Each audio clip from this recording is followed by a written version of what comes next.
All right, Armida, we got 1 o'clock Eastern. Is it okay if I go ahead and get this party started? Let's do it. All right, awesome. Well, welcome everybody. Good afternoon. Good morning, I should say, if you're out on the West Coast. And if you're watching this as a recording, I hope you're having a good day no matter when and where you are. We are here to talk about remote and hybrid teams, specifically how to empower those teams through professional development. I love this topic. It is a remote and hybrid world right now. It seems like I am remote right now. I'm wondering if a lot of people also are. So you are in the right place if that describes you. So glad you're all joining us. I'm Steven. I'm over here at Bloomerang, and I'll be moderating today's discussion as always. And just a couple of quick housekeeping items. I just want to let everyone know that we are recording this presentation, and we'll be sending out the slides as well as the recording later on this afternoon. So if you have to leave early, if you got another appointment halfway through, maybe you get interrupted because you're working at home like me, don't worry, we will get all that good stuff to you by the end of the day today. So just be on the lookout for an email from me with all those goodies. But most importantly, we love for these sessions to be interactive. So send in your questions and comments along the way. There's a chat box and a Q&A box. You can use either of those. We would love to hear from you. We're going to save a little bit of time at the end for Q&A. So don't be shy.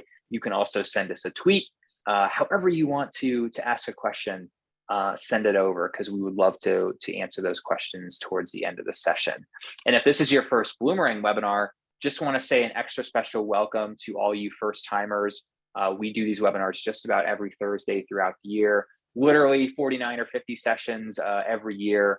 But if you've never heard of Bloomerang, besides these webinars, we are also primarily a provider of donor management software. That's what Bloomerang is. So check that out if you're interested. You can go to our website and look at all kinds of resources, very easy to find online. But don't do that right now. Wait at least an hour because you all are in for a treat. I don't know how I was able to get Armida to join us because she is such an awesome rock star of a person. But Armida is joining us from beautiful Chicago to tell us all about remote and hybrid teams. Armida, how you doing? You doing okay, first of all? Excellent. Really happy to be here. Yeah, this is such a treat. I'm so, like I said, grateful that you carved out time throughout your day. I don't really know how you make time to do webinars with all the awesome things you've got going on, but if you guys don't know Armida, check her out over at CareerBloom. Professional development is her thing. Leadership development, conflict resolution, strategic planning, kind of important things in the nonprofit sector. So check her out if you need help with any of those things. And like I said, she is all over the place. I Googled her name a few months back and just a wealth of bylines on, NBC, MSN, Reader's Digest, Yahoo Lifestyle.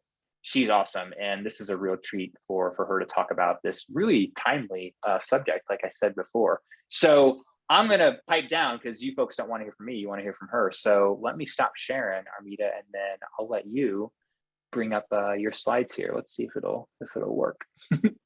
Great. Let's give it a try. Always the fun transition. Right. There it goes. Looks like it might be working. And hopefully people were not scared by my desktop. There's a lot going on there, but I can assure you that I know exactly what's going on there. That's my organization. All right, well, thanks everyone for joining. I'm really excited to have you join today for the discussion on how we can empower remote and hybrid teams through bite-sized professional development training. And I have to apologize for my voice right away. Just 3 days ago, I lost my voice completely. I got it back last night through lots of hot tea and honey. So bear with me if I ever have to sip a little bit of hot tea to keep going. I want to start the discussion here with a quick story. It's the no one asked story that I like to call it. It was many years ago. I was working for one of the largest organizations in my career, and it was I was a VP and was managing a large group of people, and something interesting happened. We were about to launch. I was assigned a new team to work on, and something interesting happened. We were working on a project, and it was an app that was supposed to be launching very quickly. And I decided to go through the process of really actually experiencing through the customer service eyes and see how it's actually going to work from the user experience. And so we sat down and we started talking with customer user experience service representatives, and they started trying to show me the app, but the app kept glitching and glitching and glitching. And it made me pause and say, hey guys, is this okay? Is this always happening like that? Because the assumption was that everything is working. And they said, yeah, these are just little glitches here and there, but overall the app is really working and it's delivering on what we need. But the user experience was being compromised. So we went back and we started talking. We had a very big discussion around the topic as to why this is happening. And it turned out to be that our servers were not accommodating for the load time, that it was really taking a much longer time for things to actually load because it wasn't empowered to process the amount of information that was available. But the team was in such a go-go mode that the only thing that they were worried about and they focused on is to make sure that we launched this thing. And so when we finally went back and say, hey guys, why didn't you mention that something was glitching like that? The response was, well, no one asked. Everyone was in this go-go mode. Everyone was trying to get things off the ground, that we did not think that this was a priority.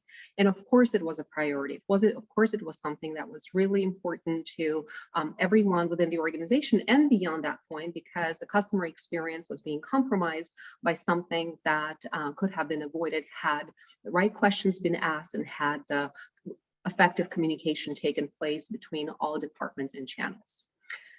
So the reason I'm bringing the story up is because this is actually a problem that's not just unique to one organization or one department. This is a major problem that many organizations are facing. In fact, Holmes, which is the voice of the PR industry, it's a company that does a lot of research. They found out that the cost of communication gaps and operational blind spots reached over $38 billion. That's really discouraging to see. In fact, they went as far as to break it down by the size of the company to see if there is any differences in that. And of course there are. So with companies that have over 100,000 employees, they saw that an annual cost of lack of or poor communication operational blind spots is $62 million. And for companies who are maybe about 100 staff and less, that equates to $420,000 in actual hard cost money. Bad communication and poor operational blind spots are contributing to lost $420,000 for companies who are 100 employees and less. That's staggering. That's something that is really not justifiable, especially if there is a way for us to actually address this spot on. But how does it manifest itself? And I'm curious to hear from you, so if you can drop them in the chat to see what your experience is. The way we've seen this manifest, this lack of or poor communication actually manifesting itself in the workforce, is through miscommunication or lack of collaboration, lack of productivity, lack of engagement, strategic mistakes and lack of innovation that departments display, and also department silos. So I'm really curious to see if you've ever experienced something like this within your organization. Drop that in the chat, whether it's 1, 2, 3, 4, or 5, or maybe you have something else that is kind of keeping you up at night as far as the things that are happening within your organization. I'd love to hear and see what you guys think about this. Stephen, is there any, I actually can't see the chat right now. Let me see if, yeah, okay, so I see there's, yeah, all right. We got some numbers coming in. Can you see them now? Got I can see them now, yeah. So there's a lot of one, I see a lot of ones, I see a lot of 5s. So there is actually a mix of a lot of different things. Miscommunication seems like a really, lack of collaboration seems like a really big issue that seems to be keeping a lot of people up at night. Number 2, lack of productivity, department silos, and most of the time miscommunication, lack of collaboration are feeding specifically into the department silos. Someone said all, okay, yeah, that definitely is a big issue. All right, well, for those of you that did not experience things like that, who don't have an issue with miscommunication or lack of collaboration, even if your team culture is great and welcoming, your team seems to be satisfied and you have an open door policy, my question to you, are you getting the right ideas from your team?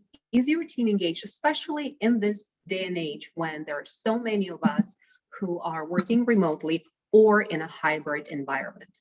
One of the major studies that was conducted by the University of North Carolina suggested that despite all the asking that leaders think they're doing, almost 50% of employees said that reason they're not sharing their great ideas to improve like certain processes or customer experience and efficiencies in the processes within the organization is, let's guess what that is. It's actually very simple, because no one asked. It really pains me to hear that answer, that over 50% of employees say that the reason why they're not sharing their ideas is because no one asked. So how do you continue fostering innovation from your teams when so many are working remotely and under the most strangest of the circumstances, with a lot of interruption, stress, and many other distractions that are happening? And I want to actually go back here and say that, actually, does anyone remember this really funny meme that happened? I think it was several years ago. It was, I believe, on CNN when the professor was talking about an event, and all of a sudden his family just kind of barges in and live while it's happening live. I thought it was really hilarious. But this is the state that many of us have been working during this pandemic while we were remote. This may not be an issue now, but you also need to understand that even if you're working in the office, your teams are still experiencing quite a bit of distraction levels that are not necessarily associated with childcare or other priorities. There are deadlines, there are conflicting deadlines, there is pressure to deliver on certain projects, there are constant meetings, there's a go mentality where there is emergencies that constantly pop up. So the teams actually don't have time a lot of the times to stop and think about innovation, about process improvements, about creative thinking that really allows organization to thrive and become better at what they do and deliver better outcomes for their members, for their stakeholders, and other entities that are important to the vitality of the organization. So one of the things that we as an organization here at CareerBloom have been talking a lot about, this notion that innovation and creative thinking is not something that happens in one brainstorm meeting. If you organize a brainstorm meeting and you get people together and you start talking about a lot of different ideas and suggestions, that's great. But from our experience, innovation actually happens. Very few ideas come up from just one brainstorm meeting. We are strong believers in this concept of micro moments of innovation. And let me explain to you what that is. Why micro innovation is important. First of all, micro innovations are small but very powerful changes. They're incremental, and the importance to understand here is that those are incremental aha moments that stimulate profound organizational changes that lead to transformation. Did you know that great innovation are actually hardly ever born during those brainstorming meetings and mastermind discussion? Innovation that leads to breakthrough results for your company does come from your employees when they work alone, by themselves, at the convenience of their own home, office, or simply interacting with your clients. I've read the statistic that was really interesting to me, and actually it was also scary at the same time. It talked about that 7 out of 10 times your employee has an idea or a solution to a problem, but doesn't even realize that he or she came up with a micro innovation and with an idea, and so they don't share that. They don't share that because no one asked, because they're in such a reactive mode and they're all constantly working on meeting those deadlines, meeting the job that they have to do, that they forget, or they are just not sure how exactly to share those ideas. So there are 2 myths about fostering innovation and feedback from your teams that I'd like to dispel today. Number 1, I have an open door policy, so people come to me with their ideas. We hear that a lot all the time. We work with a lot of executive teams, with boards of directors, and what we hear is that, oh, I have an open door policy, so people are empowered to come to me and talk to me with ideas. And number 2 is, oh, we provide training and professional development for our teams, so they're equipped with the right tools to focus on innovation and communication. They know what to do. So let's go back and talk about number 1 first. I have an open door policy, so people come to me with their ideas. There is something really, really ingrainedly wrong with this idea that when you have an open door policy, people will come and talk to you about their ideas. And I'll explain to you why. Open door policies usually put the responsibility on the team and not on the leader. What that means is it's almost like it's a lazy form of leadership, because the idea is that I'm just going to be there and wait for them to come, open my door, and walk off with ideas that they think are going to be groundbreaking and making difference for my organization. But the thing is, there are too many obstacles for your employees who are not your direct reports or your direct teammates to overcome. There are so many. Think about it. Fear of speaking out because they don't know how their direct supervisor will respond. They're not knowing how to share the feedback in the most effective way, thinking that nothing will happen anyway, even if they share their ideas. So when someone says, please let me know what you think, it's not the most effective way for people to actually share their idea. You need to be intentional in the way you're asking. To encourage idea sharing, you have to ask, but not just with let me know if you have any ideas type of question, hope that they will actually walk into your door. Does anyone remember this movie, The Terminal? It was a comedy drama by Steven Spielberg, and it featured Tom Hanks and Catherine Zeta-Jones. My family and I actually rewatched it a couple of weekends ago, and I thought it was really interesting and actually talked to this idea of whether you want to, how to ask for the right questions. So Tom Hanks's character is working on a project that's deviating from the original standard that was set by his boss, and the boss and his assistant are standing and just observing, and the assistant to the boss is saying, hey, why don't you ask him what he's doing? And the boss looks at him and says, I can't, I'm the boss, I'm supposed to tell him what to do. So I find this kind of hilarious. I think it's really, it's a funny and sad moment at the same time, because while it may come across as just a joke, in reality, a lot of the times that's exactly what happens. Leaders, as supervisors, as managers, we always think that we have to give someone direction on what to do and they'll just follow it. But the power of leadership and the power of being able to empower your teams to actually move forward with actionable steps towards achieving organizational goals is to, one, ask the right questions, and then B, listen for the answers, because then it comes back to you with a powerhouse of knowledge in terms of what you need to do. So there is a way to ask that brings out the best ideas from your team. Number one, you need to ask regularly and purposefully. Number two, asking in a way that enables thinking and sharing. And number three, the most important thing, by acting on what you learn so that your team knows that suggestions aren't just collecting dust somewhere in the suggestion box. And if you can't act on what they tell you, then you need to explain to them why you are not able to do what they're asking you to do. Closing the feedback loop is one of the most important things that you can do now, especially with remote and hybrid teams, if you want to empower creative thinking and innovation within your organization. So I'm going to give you a couple of examples. When I said don't just say, hey, what is the, let me know if you have any questions, there are actually very specific questions that we recommend asking that will allow you to really take your communication to the next level with your employees and uncover some of the biggest operational blind spots and communication gaps that exist within your organization right now. So we're a data-driven organization, and so we have a list of over 300 scientifically backed questions that we actually ask through our pulse surveys, which I will describe to you in a bit. But here's just some of the things, some of the 4 of the 300 questions that you can ask your team directly to help them uncover some of the most innovative, creative thinking, and also help spot some of the operational blind spots that currently exist within your organization. So number 1, what task, system, or event in your daily scenario is most annoying to you? What this question does is really it helps you uncover some bottlenecks within the organization. Sometimes you will hear feedback that's not necessarily, a bottleneck, but what you're looking to hear here is for patterns.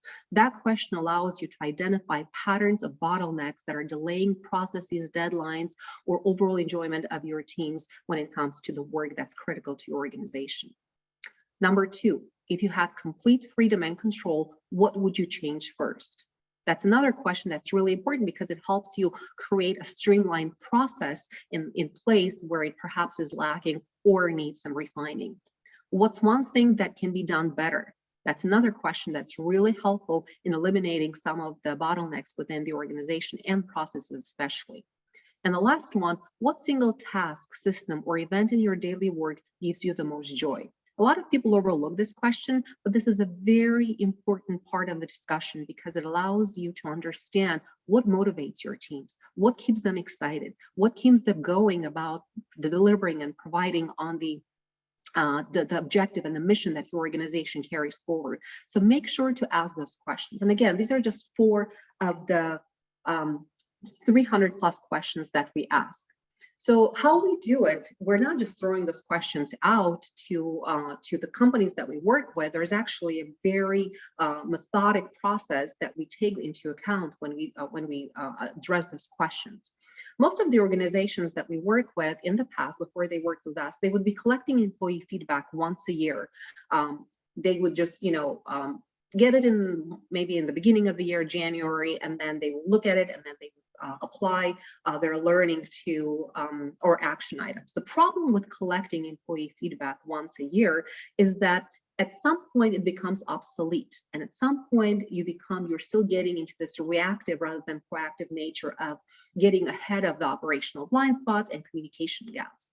So the approach that we take here with our clients in CareerBloom is, rather than collecting employee feedback once a year, we help you gather employee sentiment continuously via 1 to 2 anonymous, the most important thing, anonymous and science-backed questions that are sent to your team once a month. And what it allows you to do is get real-time anonymous feedback from employees, fill communication gaps and improve process flows, see where your team is strong or weak, and most importantly, then also identify most important trends over time.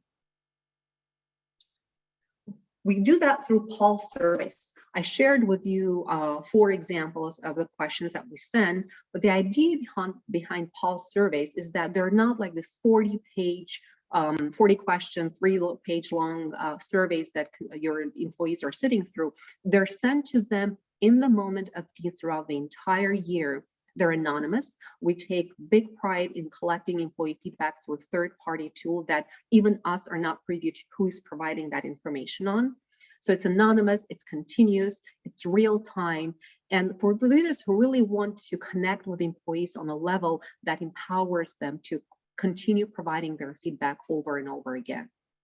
So here are just additional examples of the questions that we would ask to keep your teams engaged and empowered to continue providing feedback.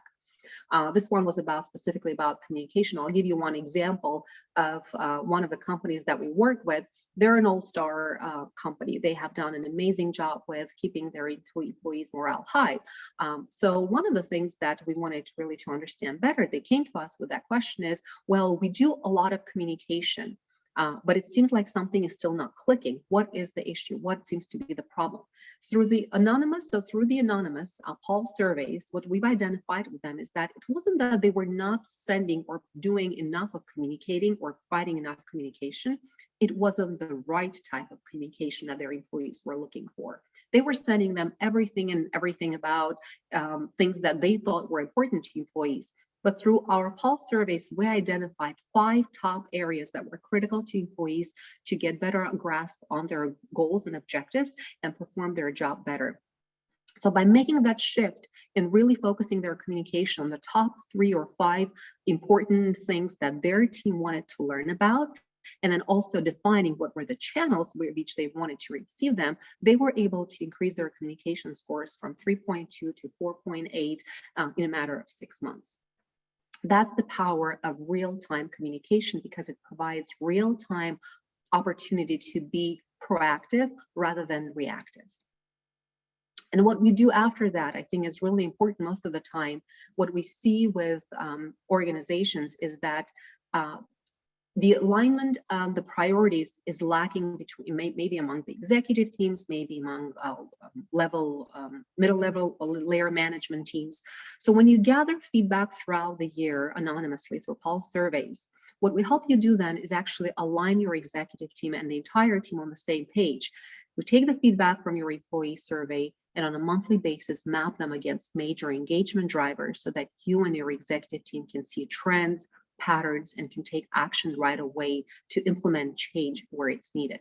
So for example, what you can do is you can define what are the most important employee drivers and engagement are within your organization. For example, teamwork and collaboration, management and leadership effectiveness, psychological safety and well-being, role clarity and growth. That tends to be one of the biggest things that we see within organizations usually that causes a lot of lack of communication or issues is role clarity that's not clearly defined. So there creates a lot of tension between departments.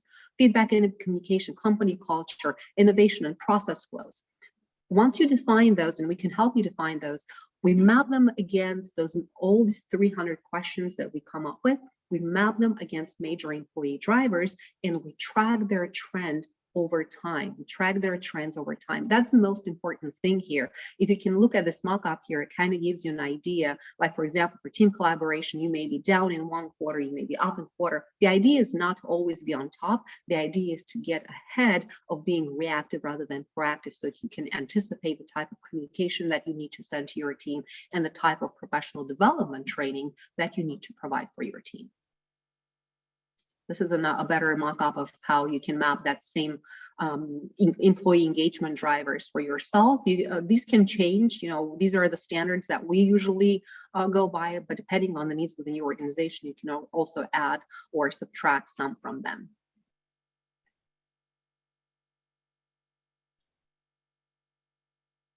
I'm trying to see, there's a question thinking,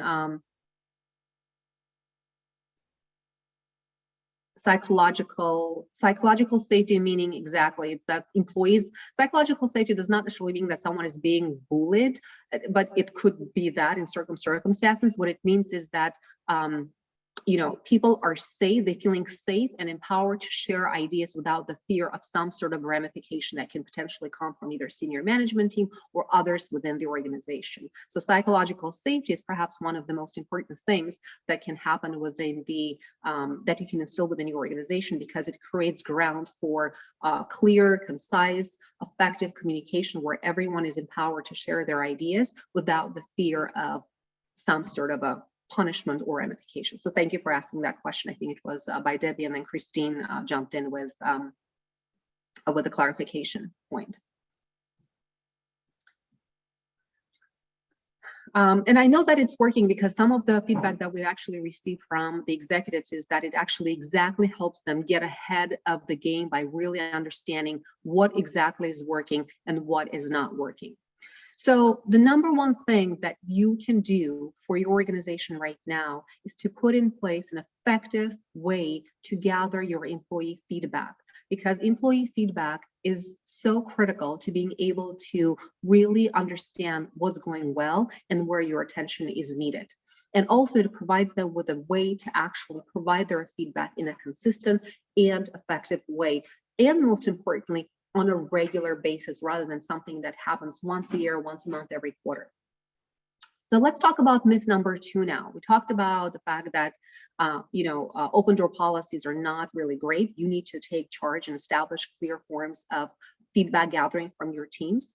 Another one is, we hear it all the time, is that, we provide training and professional development to your teams, and people already, they're good communicators. They know that they have the right tools to come up with innovative and critical thinking solutions for our organization. There is a catch in that, and I want to really talk about this a little bit because we see this happening over and over again. Where companies go wrong with learning and development is there are two really areas in it. Number one, they're providing learning at the wrong time.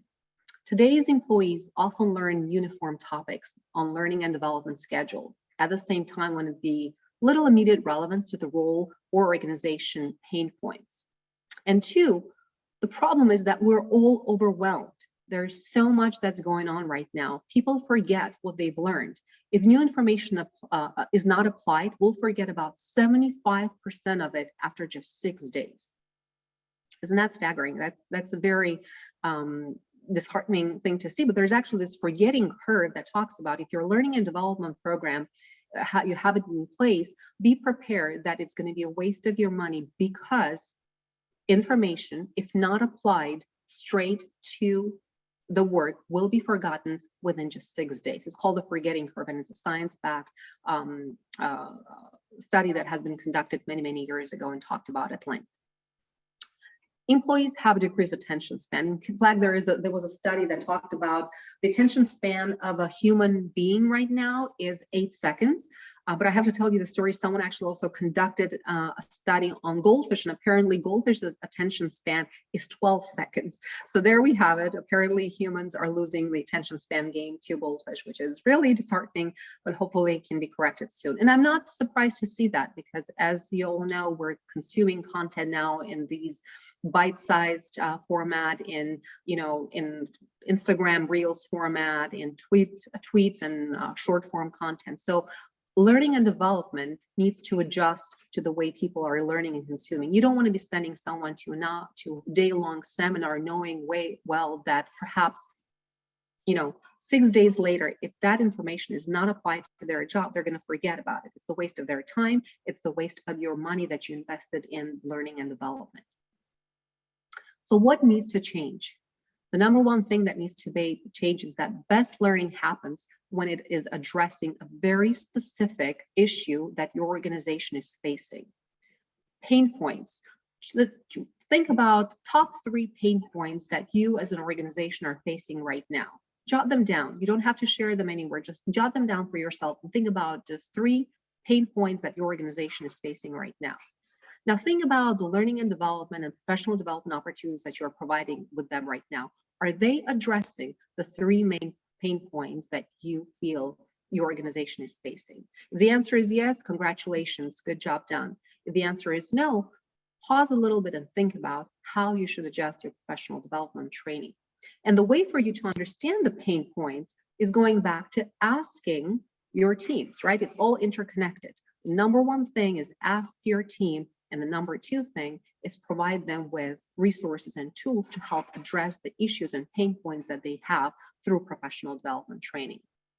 And so we are strong believers that the best way to approach this issue is really going through bite-sized training based on continuous feedback from your team.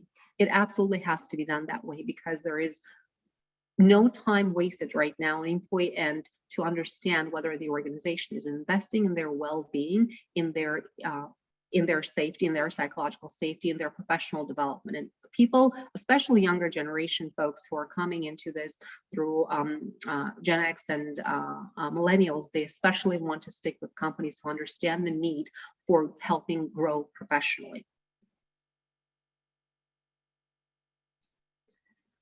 So bite-sized content is really something that we suggest that you take into account when you start working on your learning and development programs. Because as I mentioned, everyone's attention span has gone down drastically. No one is looking into taking day-long seminars where they have to sit through hours and hours. No one, quite frankly, has the time to do that. So the way we help approach this topic is through, based on the findings from the research and the pulse surveys that we gather from your teams, we then customize on-the-go bite-sized employee training that they can literally take in just 5 minutes a week. And the focus is usually on topics like communication and collaboration, team management. So important for first-time managers to be able to understand how to actually effectively manage their teams to help accomplish goals and mission that your organization is facing. Conflict resolution skills, performance reviews. Think about how many times have you actually been taught how to conduct a performance review. This is probably one of those things that I know from a personal experience. When I was a first-time manager, I was never given that opportunity. And many years ago, when I was just 23 years old, have even assigned my first employee, my very first employee left the company because of my then poor management skills and because of my inability to actually conduct good collaboration techniques, as well as for performance review for the team. So performance review is something that we would actually teach our teams how to conduct problem solving, strategic planning, stress management at all levels of the organization are so important to take into account. And the most important thing is, like, the way we approach this is it's the most non-intrusive way, and we encourage you to also apply the same strategy in your organization, is provide them with 5-minute master classes on specific topics that are relevant to you. Short 5-minute master classes in an easy to digest and action-packed format. So we usually do them on a variety of topics that I just talked about. We have them available in a reading format because a lot of people don't like watching videos, and there are people who like watching videos. So we made sure to actually put our platform together around ways people like to interact with content. So we allow them to either read them, watch them, or look at them like Instagram stories through swipe files, which is also a very interactive way, and people actually are encouraged to look through that.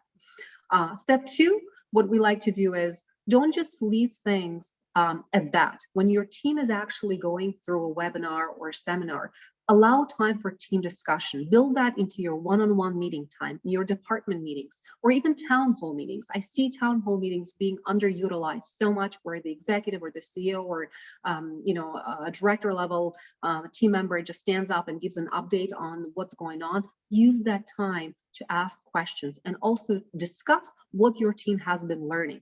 So part of what we're doing through our masterclass series is through bite-sized content is we teach them through 5-minute execution plans and master classes, but then every content piece actually has a team discussion section where we allow them to actually have those one-on-one discussions or department meetings or town hall meetings to make sure you can guide discussions learned and make sure everyone is on the same page. And of course, allow your teams to apply, provide them with tools and resources.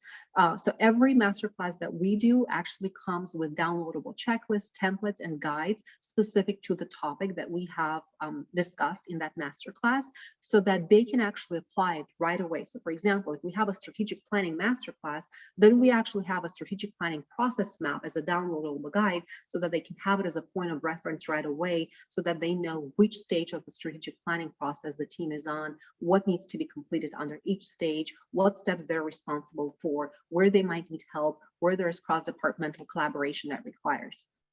These types of things help your team utilize information learned and makes the most of the budget that you spend on learning and development, where it's not forgotten within 6 days.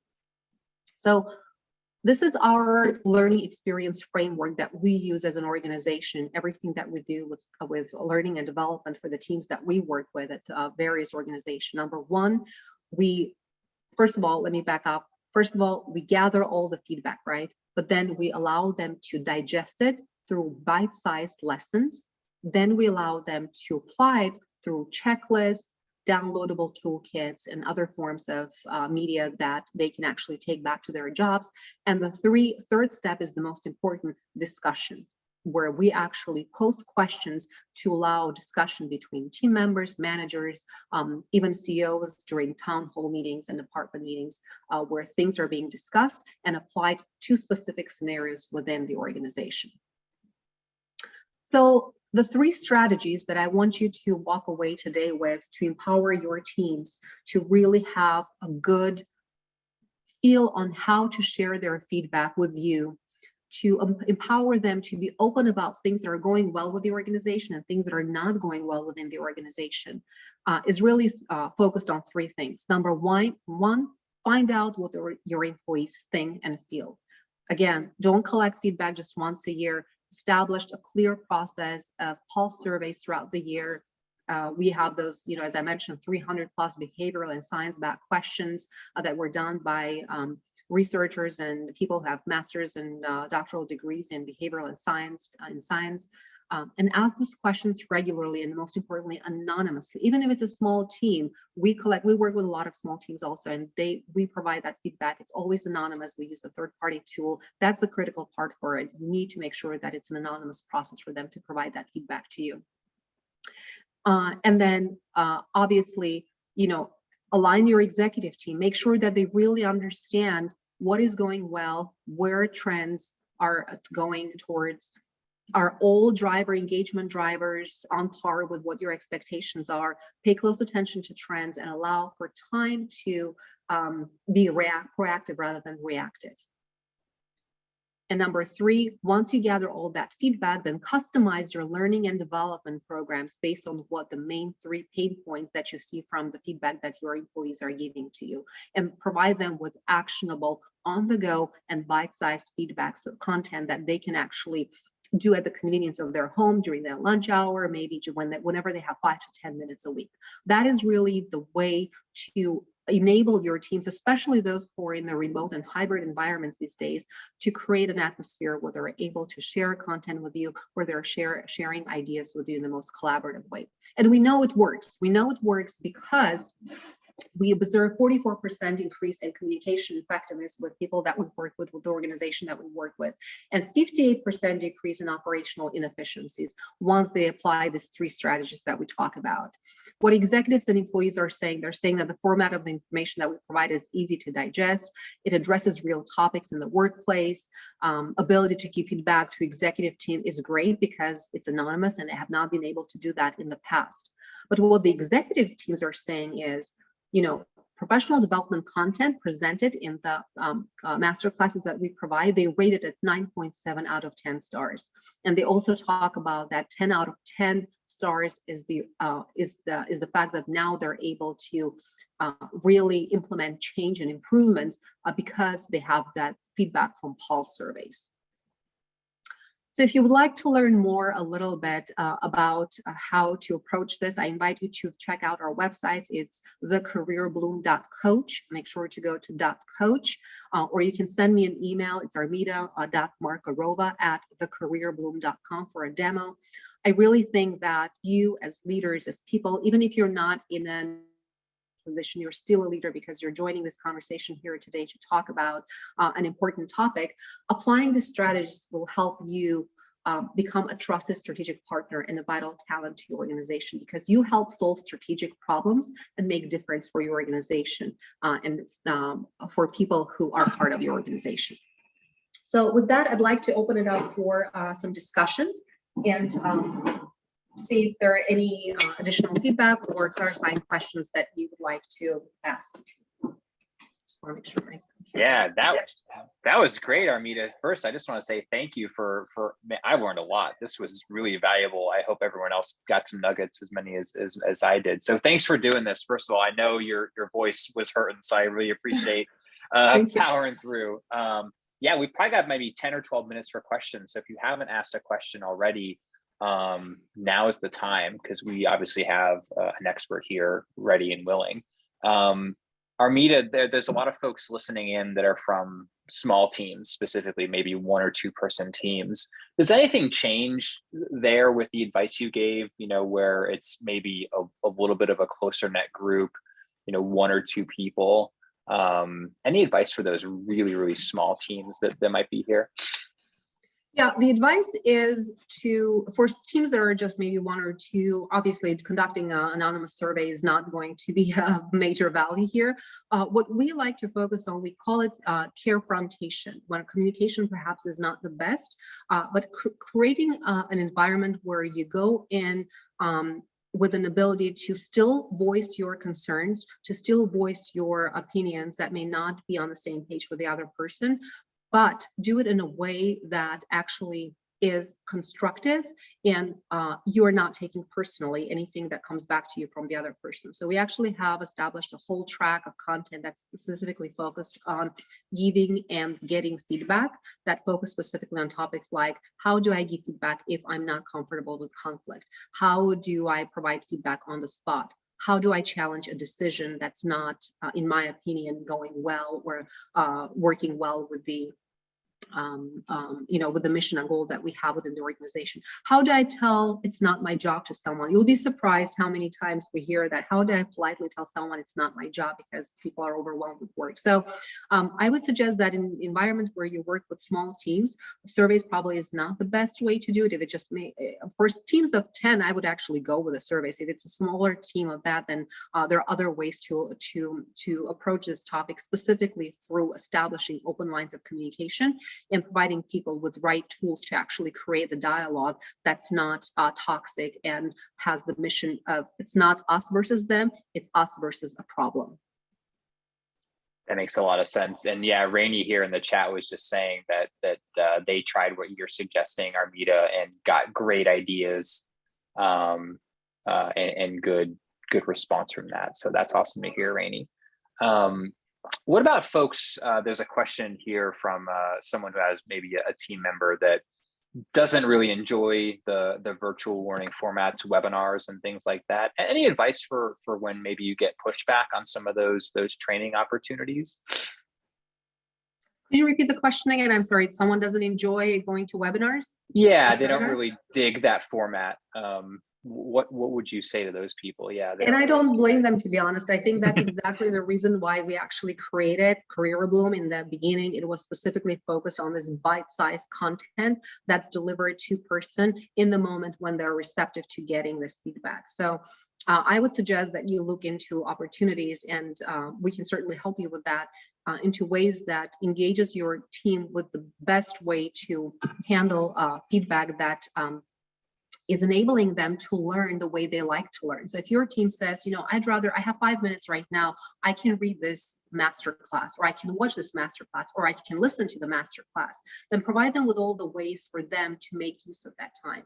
So just now, actually last month, we launched the new master classes that are focused specifically on the 3 ways of consuming content, where employees are allowed to, if they want, they can watch the video, which is just 5 minutes long, or if they can read the text, which is just 3 minutes long, or however fast they would read, or just listen to it. And the feedback that we've received is that it has been game changer for them, because they don't have to sit through an hour-long webinar, they don't have to sit through a half-day class, and they don't have to go to some sort of a conference to get that knowledge. It's done in the moment of need when they need it, and it's the most effective way to retain. What's also important is that you keep revisiting those topics over and over again. So it's not like we're providing them with a masterclass and then it's forgotten. The same concepts are brought up in various other forms and various other topics and various other categories, because it's all interconnected, like department silos and lack of communication, right? It's interconnected. So it's important to kind of bring those things together and to reiterate the same points over and over again, because again, if it's not applied right away, it's forgotten within 6 days, and we don't want that to happen. That makes sense. I love that advice.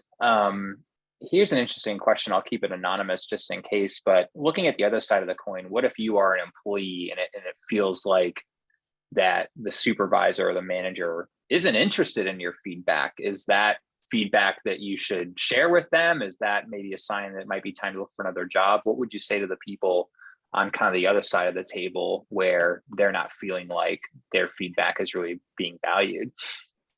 Yeah, and I think this is such a great question, and thank you for whoever asked that question. I think it's a really critical component of something that we work very closely with leadership teams, specifically on actually teaching them how to be good listeners. Remember that one slide that, and let me see if I can go back to that slide.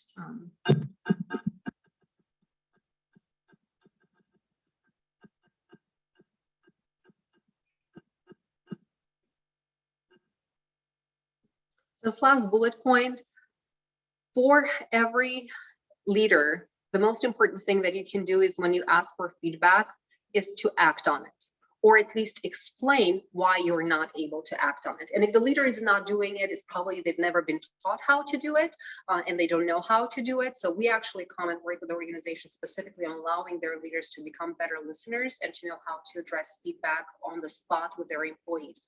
But if you're in a position where you feel like, this is just not going anywhere, and there's no way that this supervisor is going to be receptive to what we think, there are ways to still bring that up. I think without putting you in a compromising situation, you can still discuss this with, get feedback from other employees to see if they're feeling the same way, and then maybe addressing that as a team rather than just as an individual. But if obviously at the end, if you don't feel like this is still not working, we're in an age right now, especially with the Great Resignation, where great talent is appreciated and people are looking for. So if you're feeling like you're not in a position where it's working for you, and the supervisor continues to be negligent of feedback, then I would suggest either trying to move to a different department or looking for another opportunity, because there is nothing more demotivating than being stuck in a position where you're not being heard.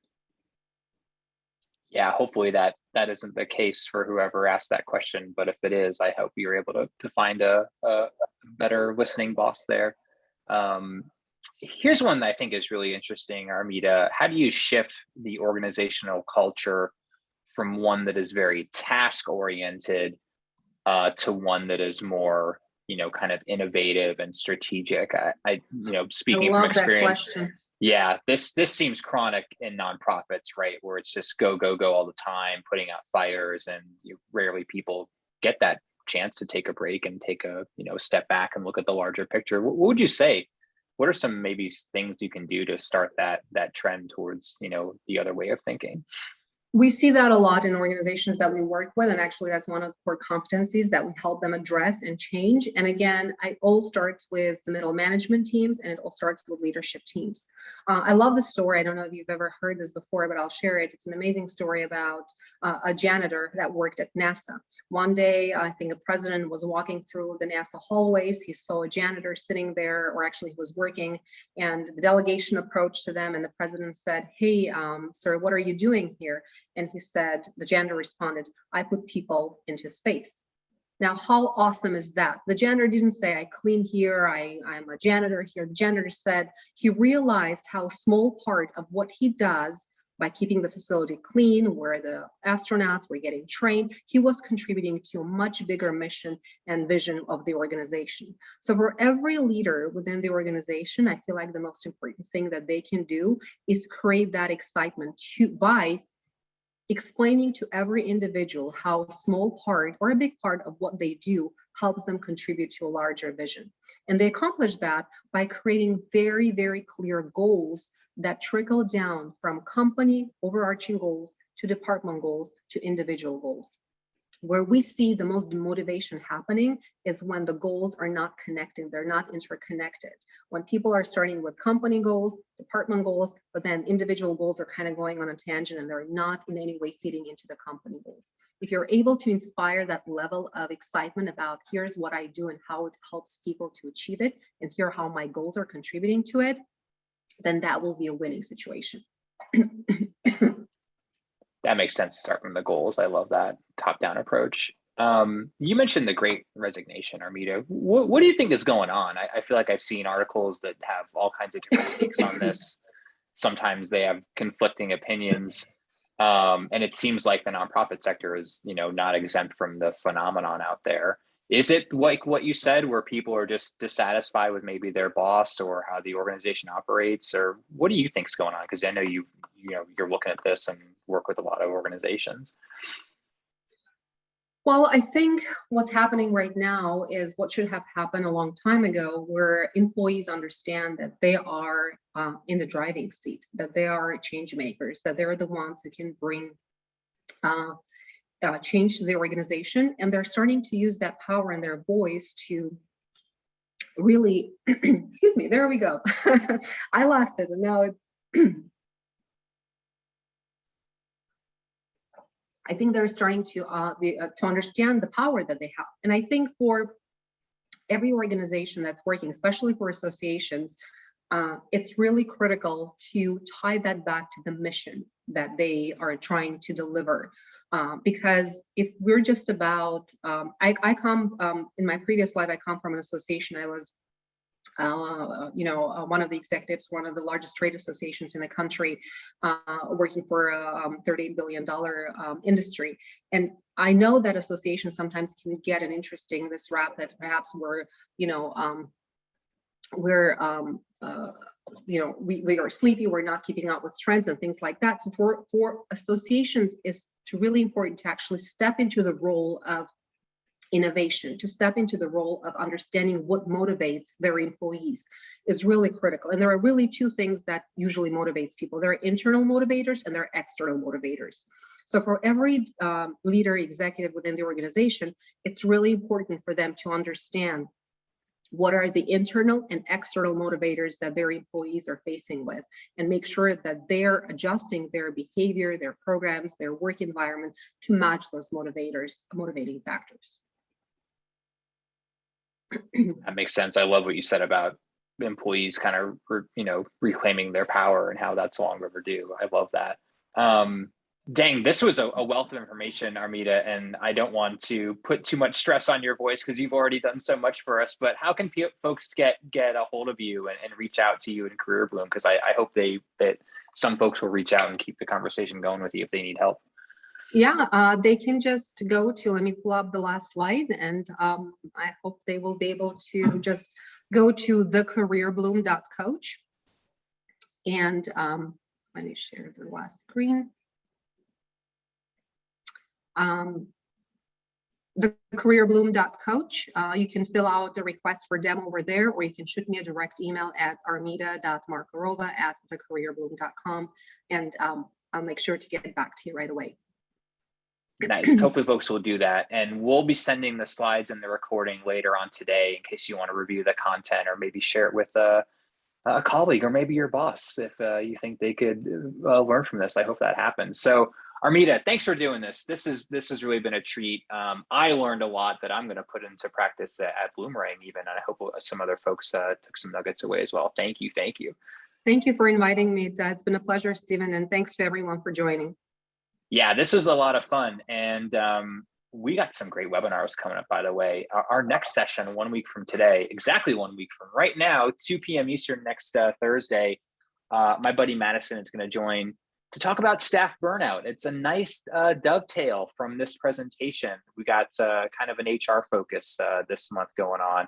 So if you are feeling that, or maybe you feel like your staff might be feeling that, join us. There is no industry immune from this, in the nonprofit sector is by no means an exception. So we're going to have a pretty frank discussion. And Madison is a working ED. She runs a nonprofit here in Indianapolis where I am, and definitely knows her stuff. So if you're free, join us. If you're here, if you're watching this, you will get an invitation by email to that session. And if you can't make it, there's lots of other sessions that you can register for. Just check out our webinars page. We've got a full slate on through the rest of the year, some really cool sessions coming up. So hopefully you'll register for this one, if not another session. And if you can't make it live, register anyway. It won't really make a difference. We'll still send you that recording, even if you don't attend live. That won't bother us at all. So we will call it a day there. Like I said, look for an email from me with the slides and the recording. Reach out to Armida. I hope you all do that because she's obviously a wealth of knowledge. And hopefully we will see you again on another Bloomerang session. So stay healthy, stay warm out there. I know there's a lot of winter weather, lots going on in the world. We need all of you out there doing your thing. So please take care of yourselves, and hopefully we will see you again next week. Bye now.